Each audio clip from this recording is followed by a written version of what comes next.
WhatsApp ma people ngo bimeze bite kabisa. Urabona hano twaje ku butaka bwera kabisa nkuko musanzwe mubizi ni kuri Cyangwani Voice TV show biri kubera. Noneho hano rero duhe n'umusani kabisa, reka noneho ngo turabure hari ikintu ashaka kurabura abantu kabisa, hari ikintu ashaka kubabwira. So let's go. Bimeze bite bro? Shani neza kabisa ndakibazo. Ndi kumwe nande? Uri kumwe na Bobodo.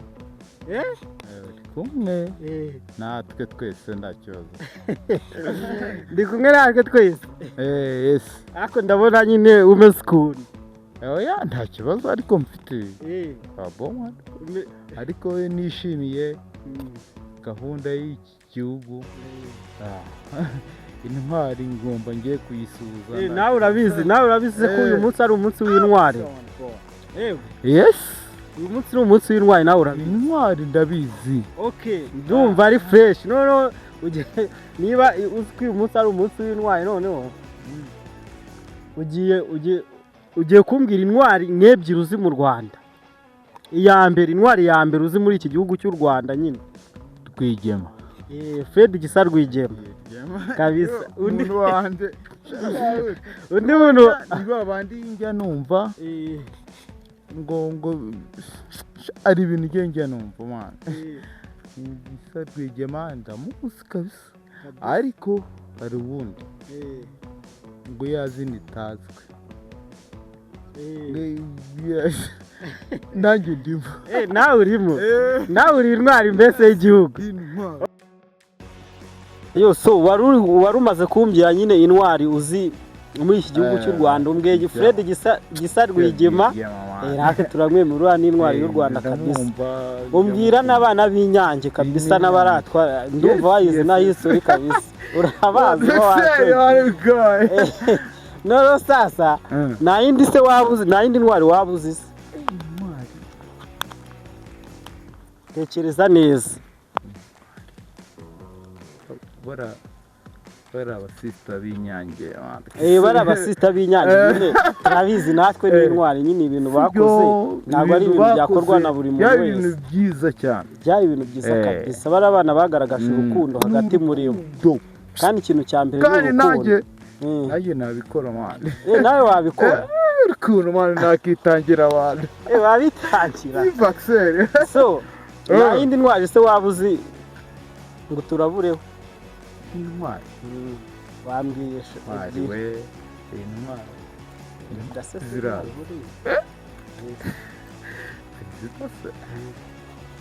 Nawe yarabikoze. Paul Kagame kabisa. Nawe yarabikoze ari ibintu yakoze byinshi cyane. Uriya ni intwari y'u Rwanda natwe turamwemera kabisa. Ntabwo tuba tukiriho neza. Kabisa wataza kuba perezida ntabwo tuba tukiriho. Ni intwari yacu twese turamwemera. Abantu twese intwari yacu. None se bro uva. Ndabona nyine uyu munsi umeze neza kabisa. Badusuza abantu bawe. Ndasuhuza abantu. Ndasuhuza meri wanjye. Ndasuhuza abantu bose dutandukanye. Ndasuhuza meri wanjye bamwita Mukagatare Matera. Ndasuhuza Faxer umuntu wese bazamwita Faxer. Ndasuhuza umuntu nkoresha. Umuntu ukoresha ufite n'akazi noneho.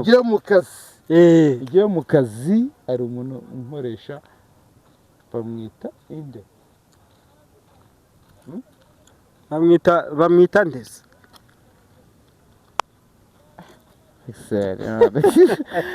Ariko reka mbivuge we nimba ari itangazamakuru ariko nta kibazo. Nta kibazo. Ubu turi kumwe nyine turi babiri tu. Mediatrice. Niwe mukoresha wawe. Kabisa uramushimira. Mediatrice wanbo. Nese niba atari ibanga ukora iki? Niba atari ibanga ukora nyine turabyumva ukorera Mediatrice. Ukora iki? Ngiye nkora akazi nyine nuko. Uri umutekinisi. Genda mukorera nyine. Nyine umukorera.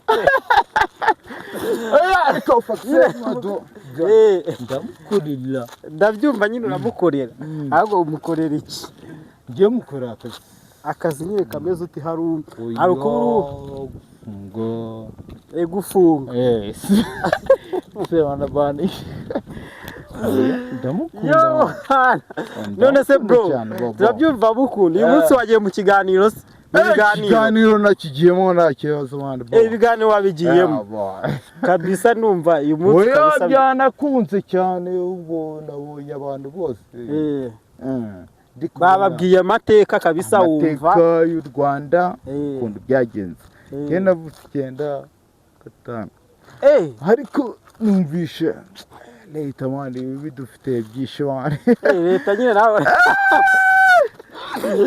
leta ibi dufite byinshi nawe wabibonye ukunda kumwita Gitarama ariko ni umuntu mwiza umuntu ukunda neza umuntu ugira neza umuntu ushyira abantu ku ruhande kumwita Gitarama se none se bro umva se ko mbona umeze nk'umuntu w'umusana ubundi turasatikanya ndabona umeze nk'umuntu w'umusana oya nta kibazo ariko ukunda Bulldog ndabona nyine uramwemera byadanje Bulldog ndaga mukunda wana ukunda neza neze ni nk'uwe muraperi ukunda ko mbona umeze nk'umuntu ukunda abasani nyine njye umuntu Faxer inde Defse ni umuririmbyi ranshaga neze umva mbwira hari n'akaririmbo se kuzi ngo dukubiteho gapera kabisa dukubiteho gapera nyine nk'akaririmbo yaburetse ndago nabikora Faxer yondo utonde kigaye ndago ndayikora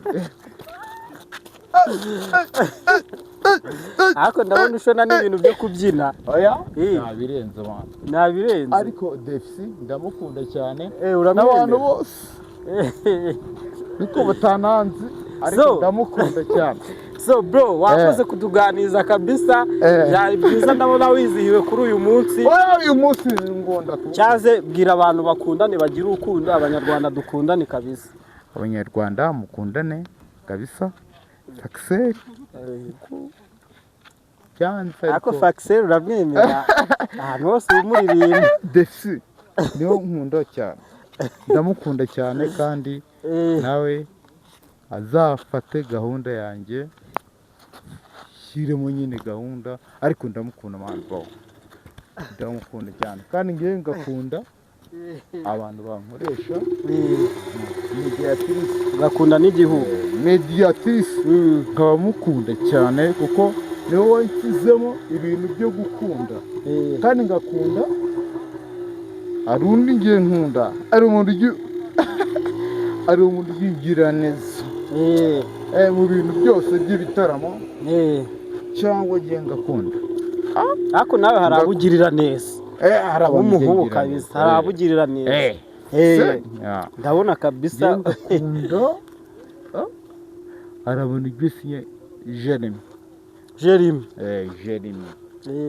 hari umuntu ugiye nkunda cyane ni bofu wanjye ni bofure wawe ndamukunda wanjye ndamukunda cyane ariko nuko itangazamakuru atageze hariya ariko ararengana yazize iki se bari kumuhora iki umuhanda basize